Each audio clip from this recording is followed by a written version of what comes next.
Yo, Mandy share me church bibia, a musun for paya, appearing me Freeman the storyteller.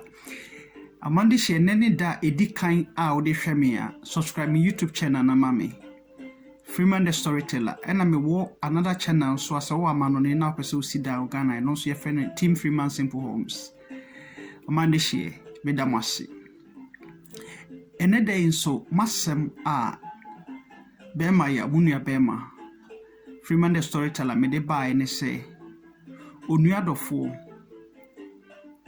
Pia Odaye so kokain ana se wabrabo a wo bono pia kokain aha eno na eye munua be ma me de buy ewiase ya ewe se wa amboa wo ho a obi antimi mboa wo enipa kakra bi na mo wo wiase a omo atimi buo mo ho Freeman the storyteller ne de mi hye nkran se Onuadofo pia odaye so ho kokan eni obra wo bono pia kokan ewiase no obi ene ho betumi aboa wo chise wankasa we den oboa wo ho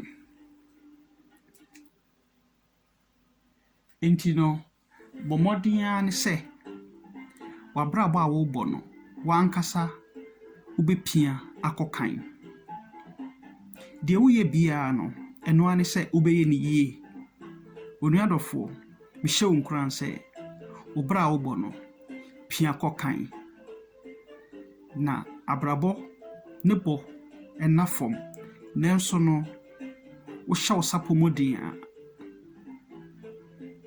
ewiase ubenya enkomidie de biara eye munua bema sebe me papa ne me maame omo ye Ghanafo na abrabo no ahyase no na enafom bebre pa na me ye obi a mepe sukuu koyie eso no na sika no nhyeda ni ho ahyase no medo ebrufuo ewo me maame ekrum na medo ebrufuo me papa krum sede na me pese me ko school ni nti no me yire me ho yie mankase ne sika ni ho enti me gya abrabo na to ho ewiase de wankasa wo pese wo ye no ubetimi aye ewo mu se bia na edin se me hwe me maame ne me papa bia meka se bia o mu sika omo no entimi enhwe me a na mija to ha abrabo no to ha nka minu ba bia medu no enti amande hye momomodian se obrabo a wo bono da bia no be dey ubepia akokan obi antimi mo akisa oboa wo ho enti abrofo ne baaye no na mete aha na mete ha na me de source na me de ebi ko school na mawofo no so nya kakra bo ame Onuadofo mentena ho se abrabo no nko yie nti no se de wo betena ho a se wo betena ho pia wabrabo no kokan na enkonimdi ebeye wodia Onuadofo ene de me hye nkran se bia opese odi dwa na se opese ye business a bia na sika wo de ye business no uhia sika kese na ade ye business bi so wo ha anase dwadie bi wo ha uhia sika kese na ade aye ebi wo ha na sika ketuwa bi na ode beye ebi so wo ha kise uhia sika kese ansa na watimi aye Onuadofo hwehwe nimidie suade hwehwe nwoma sua ho kanko ewiase obi wo ha on nina neneja enibi ebi ni babia enso no sede ono a hye ne sapo mu nsuo na wa opese okokọ kan no enkonimdie etimi eye ne de mentra faako Onuadofo se abrabo no enkoyie nti no na kese otefaako se saade a kwa enkoyie no enti no kese eno ano no ɛwɔ sɛ wohyɛ wo sapo mu nsu na okokɔ kan. Kokɔ kan wɔ abrabɔ mu. Fa bibi hye w'ani so sɛ wei na mepɛ sɛ meyɛ. Sɛ wote nkran na sɛ abrabɔ no nkɔ yie a, kɔpɛ kura bi ase na dua cash crop ɛyɛ adeɛ bi a wobɛtumi adua a ɛbɛtumi de sika aba a wobɛtumi ɛnyɛ sika wɔ mu a watɔn ama wɔn a wɔwɔ kurom. Nneɛma bebree wɔ hɔnom a wobɛtumi ayɛ. Onuadɔfoɔ ne da yi, mehyɛ wo nkuran sɛ kokɔ kan. Mɛntena w'anan mu. Ewiase no, ɔmo a yɛ successful anaasɛ ɔmo a wɔadi nkunyim wɔ abrabɔ mu yɛ ɔmo a da biara ɔmo pɛ sɛ ɔmo sua bibi na ɔmo kokɔ kan. Suadeɛ, sua nkɔfoɔ a ɔmo adi nkunyim anaasɛ ɔmo abrabɔ no ɛyɛ better seon. Ne sua ɔmo na kokɔ kan. Onuadɔfoɔ mehyɛ wo nkuran sɛ ma ohumu so. Ma wo mu so na kokɔ kan. Ne wiase no abrabɔ no ɛna fɔm saa. Nanso no sɛ kokɔ kan a dakoro no nkunyimdi ɛbɛyɛ wo deɛ. Enipa bi wɔ hɔ a ɔmo wɔ wiase a ɔpapa ne ɔmaame ɛna aboa wɔn a ɛnso no nkwalaa no ɔmo ankasa ɛmo ɔmo ho mmɔden.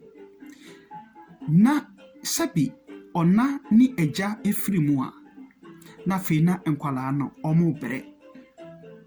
Enti wankasa ɔda yɛ so. Pia kwanim. Deɛ ɔpɛ sɛ woyɛ wɔ wiase no. Pia kwanim mɛmfa w'ani ɛnto obi so. Na wankasa pia kwanim. Na unya mmoa ɛyɛ. Na mmom no mɛmfa w'ani ɛnto onipa so. Wankasa wobrabɔ a wobɔ no hyɛ wo sapo mu nsuo. Na onuadɔfoɔ kokɔ kan. Ewiase ɔmo a adi nkunyim no nyinaa yɛ ɔmo a ɔmo take risk in life. Adeɛ bi wɔ hɔ a woyɛ a ɛnyi wode wo tipim kɔ na wapem. Ɛte sɛ ɔkɔtɔ. Wode wo tip anaasɛ sonsono. Wode wo ti kɔ na wapem na wasa asa try bio. Na wasa dane wo ti na wasa de akɔ. Saa ɛwɔ mu a wobɛnya ho akadeɛ. Menka sɛ onane wagya eni binti no untimi nye bibia wo wiase. Ewiase no sɛ waawo pa wabrabɔ no ebetimi asiwie. Onuadɔfoɔ ene de mehyɛ wo nkuran sɛ ma wo mu so na kokɔ kan. Na nkunimdi ɛbɛyɛ wo deɛ daakye. Sɛ wo wɔ ma mɛnyigye ɔma no so bebree. Na mmom no ma ɔmo nsua deɛ. Onuadɔfoɔ hwehwɛ nimdeɛ wɔ wiase. Suadeɛ. Enimdeɛ yɛ adeɛ a ehia. Wobɛtumi de atoto w'abrabɔ no ho. Hwɛ nipa a ɔmo abrabɔ no yɛ better seon ne suasua ɔmo. Kokɔ kan. Wabrabɔ a wobɔ no nyinaa push your dream. Keep pushing your life. Da Nyankopɔn so bɛhyirɛhyira wo. Hwɛ w'anim tii na kɔ. Sua manfoɔ. Sua ɔmo positively. Mensua ɔmo bɔne a ɔmo wɔ anaasɛ ɔmo yɛ. Na mmom no sua ade papa a ɛwɔ nipa ho. Sua firi nkɔfoɔ hɔ. Na nyame ebɛhyira wo na wabrabɔ no so asi wo yie. Sɛ wopɛ sɛ wokɔ school na sɛ unni sika a bɔ mmɔden push yourself forward. Push yourself forward. Na dakoro no nkunimdeɛ bɛyɛ wo dea. Meda mo ase. Ɛyɛ Freeman the Storyteller ni. Sɛ nane da edi kan a wode hwɛ me onuadɔfoɔ. Subscribe me YouTube channel na mame. Freeman the Storyteller. And me other one also your friend no Team Freeman Simple Homes. meda mo nyinaa ase. Bye bye.